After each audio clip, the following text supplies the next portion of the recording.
जैसे ही ट्रेन रवाना होने को हुई, एक औरत और उसका पति एक ट्रंक लिए डिब्बे में घुस पड़े। दरवाजे के पास ही औरत तो बैठ गई, पर आदमी चिंतातुर खड़ा था। जानता था कि उसके पास जनरल टिकट है और ये रिजर्वेशन डिब्बा है। टीसी को टिकट दिखाते उसने हाथ जोड़ दिए। ये जनरल टिकट है, अगले स्टेशन पर जनरल डिब्बे में चले जाना, वरना 800 की रसीद बनेगी, कह के टीसी आगे चला गया। पति पत्नी दोनों बेटी को पहला बेटा होने पर उसे देखने जा रहे थे। सेठ ने बड़ी मुश्किल से 2 दिन की छुट्टी और 700 रुपये एडवांस दिए थे। बीबी लोहे की पेटी के साथ जनरल बोगी में बहुत कोशिश की, पर घुस नहीं पाए। लाचार होकर स्लीपर क्लास में आ गए थे। साहब, बीबी और सामान के साथ जनरल डिब्बे में चढ़ नहीं सकते, हम यहीं कोने में खड़े रहेंगे, बड़ी मेहरबानी होगी। टीसी की ओर 100 का नोट बढ़ाते हुए कहा। 100 में कुछ नहीं होता, 800 निकालो वरना उतर जाओ।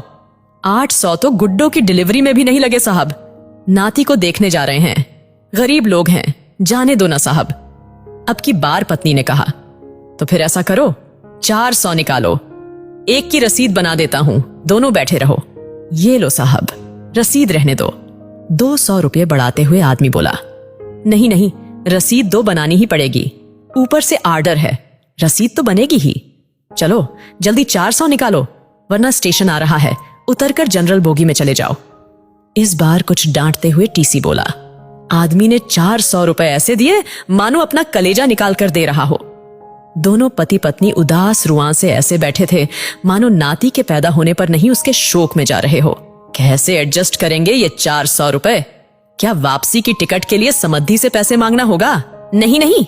आखिर में पति बोला, 100-150 तो मैं ज्यादा लाया ही था, गुड्डो के घर पैदल ही चलेंगे, शाम को खाना नहीं खाएंगे, 200 तो एडजस्ट हो गए, और हाँ, आते वक्त पैसेंजर से आएंगे, 100 रुपए बचेंगे, एक दिन जरूर ज्यादा लगेगा, सेठ भी चिल्लाएगा, मगर मुन्ने के लिए सब सह लूंगा, मगर फिर भी ये तो 300 ही हुए। ऐसा करते हैं नाना नानी की तरफ से जो हम 100 देने वाले थे ना, अब दोनों मिलकर 100 देंगे, हम अलग थोड़े ही हैं, हो गए ना 400 एडजस्ट, पत्नी ने कहा। मगर मुन्ने में कम करना। और पति की आंख छलक पड़ी।